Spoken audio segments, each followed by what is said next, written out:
So I was doing more and more videos, and then we added Paintbox, and then we added animation, and we kept adding the budget for all this stuff, but we did not increase the budget for the post. So what would happen is that the post would be a one-day post with more and more complexity in the time frame, and so I would be in the editing suite trying to make little blips go around. We'd have a blip going this way for the network, and the shine come up, and then this and then that, and time was running out, and it just, and by the time I'd done my 10th one of these, I got to a point where I said, I'm done. I am not going to come back into an online suite again. I didn't know what I was going to do. Right. I just said I'm not coming back.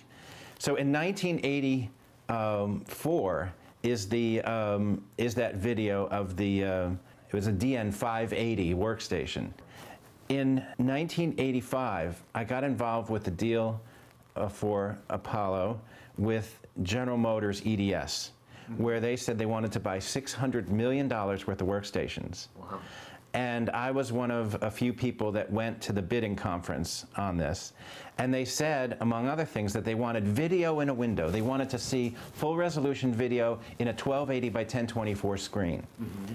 And everybody in the room, there were hundreds of companies in the room, they're sitting there like, huh? Wow. And, you know, they'd never heard of that. Right.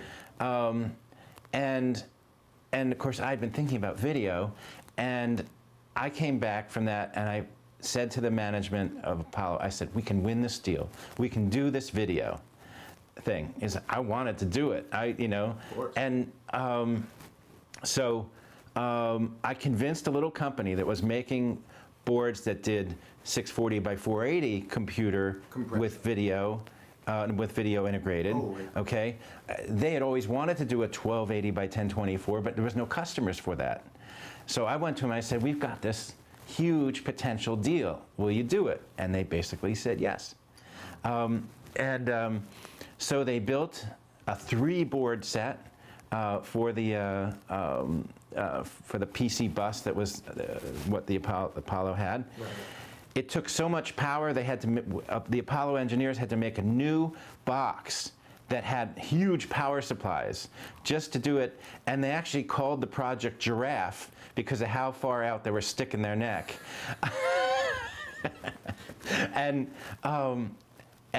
But we won. You got the contract. We got the contract. And that company, which is called Parallax Graphics, I don't know if they're still around, they built that board and went on to sell it, and it did a video in a window. And it also had a feature called the ability to very fast move video from off-screen to on-screen.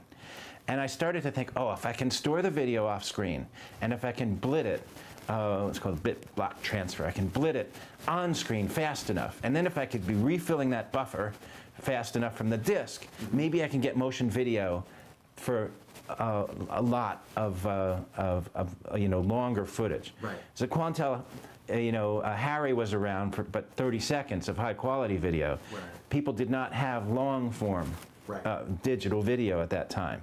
So you were looking for a way to create a way to capture longer pieces of motion video. Well, I was looking for a way to play back motion video, and so playback, not capture. Playback, yeah. Capture was a whole nother issue, so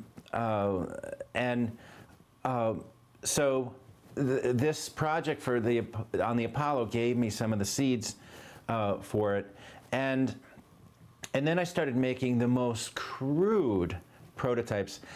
One of the things I work with entrepreneurs, and I teach them, don't be, what's the right word? Don't be proud.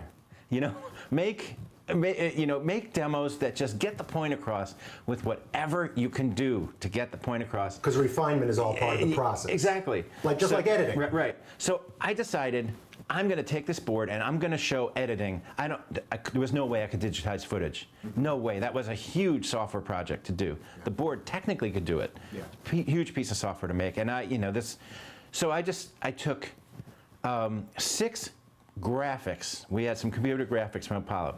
A baseball stadium, the orangutan, which is one of those pictures from computer graphics all the time, a dishwasher, a few other things. And I had a graphics guy put a line on each frame. Right? So I had 60 frames of the orangutan and 60 frames of dishwasher, baseball, and I asked my engineer, I said, put a line, all right, on the next frame, go 6 degrees. Next frame, 6 degrees, 6 degrees, 6 degrees, so that in 60 frames the line went around. It was just to show some motion, okay? So I basically ended up with 360 frames off screen, each with a line that would go a little further, and we made a little editing interface that let you, and you gave a demo where I said, let's say you're at a baseball game and it's baseball and the little line's going around, and I said, cut to a commercial, and it's dishwasher and the line goes around, and then to another commercial, orangutan, and the line's going around. I'd like to have a copy of that. That sounds fun. It might be on some of these tapes, yeah. So, but I mean, this was a demo of a machine that cost, in the end, millions and millions and millions of dollars to create. Wow. But we did it in a couple hours of software using what we had, which was the Parallax board.